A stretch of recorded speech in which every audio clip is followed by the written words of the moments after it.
Bonjour et bienvenue dans ma chaîne YouTube. C'est vraiment ici que je partage l'expertise dans l'application d'efficacité sur l'utilisation d'AutoCAD. C'est un bien long titre, mais qui en dit beaucoup. Alors, sans plus tarder, je vous invite à aller visiter ma page web au stéphanie-cadesser.com. Il y a plein de nouveautés. Allez donc vous gâter un peu, là. Télécharger des outils, aller lire mon blog. Écoute, visiter aussi ma boutique qui, oui, partage les outils que vous pouvez télécharger, certains gratuitement, d'autres à très, très faible coût, ou encore mon école en ligne. Vous avez vraiment beaucoup d'outils. J'ai aussi les outils qui vous permettent d'aller voir un glossaire de tous les termes qui sont applicables autant sur AutoCAD que sur... Mais là, c'est plus, ça touche encore plus, je vais l'upgrader au fil du temps, mais ça touche davantage la construction, entre autres. Donc, possible d'aller voir tout ça. Aujourd'hui, ce que l'on va parler, c'est un petit bug qui m'est arrivé dernièrement qui... Tu sais, parfois, on fait des manipulations. Moi, je travaille beaucoup sur le clavier. J'ai comme toujours ma main gauche sur le clavier, ma main droite sur la souris. Puis, je travaille beaucoup. Toutes mes commandes se font au clavier. Mais des fois, on va vite. Moi, quand j'ai appris un autre logiciel, on m'avait dit que j'étais une stressée de la souris. Moi, je vais vite. Tout va vite. Donc, parfois, on peut faire certaines commandes qui vont déprogrammer nos systèmes de variables et tout ça. Puis, à un moment donné, il m'est arrivé un bug où je n'étais plus capable de double-cliquer sur mon texte, sur mon in-text pour l'éditer. Puis je trouvais ça donc tannant. Donc, je vais vous partager mon écran pour que vous puissiez voir de quoi je parle.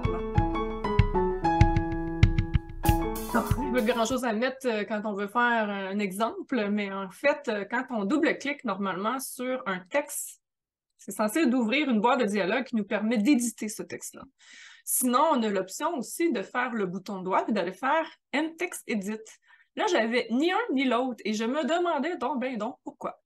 Alors, vous voyez, les textes sont écrits ici. Donc, le Pick First, c'est vraiment pour sélectionner en premier et pouvoir aller chercher l'information différente dans le menu contextuel quand on fait le bouton de droite. Donc, si je fais Pick First au clavier, je vais aller le chercher ici.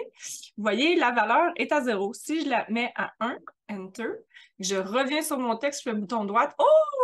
Voilà que le menu contextuel a changé et maintenant, je peux aller éditer mon texte. Par contre, ça, c'est la première option qui peut vous arriver. Mais je peux toujours pas double-cliquer sur mon texte pour pouvoir l'éditer. Alors, c'est là que le DBL-CLK Edit embarque. Dans le fond, c'est DBL pour double, CLK pour clic et edit. Donc, si on marque DBL, DBL, vous voyez, il le met tout de suite en option.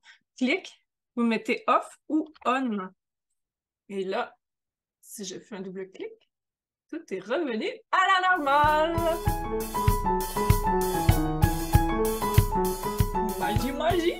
Donc, j'ai fait des petites recherches et j'ai réussi à corriger le problématique que j'avais qui, pour je ne sais quelle raison, c'était déprogrammé. Donc, j'espère que si cette problématique-là vous arrive aussi, que ça va vous aider à vous déboguer. Donc, sur ce, je vous dis à une prochaine!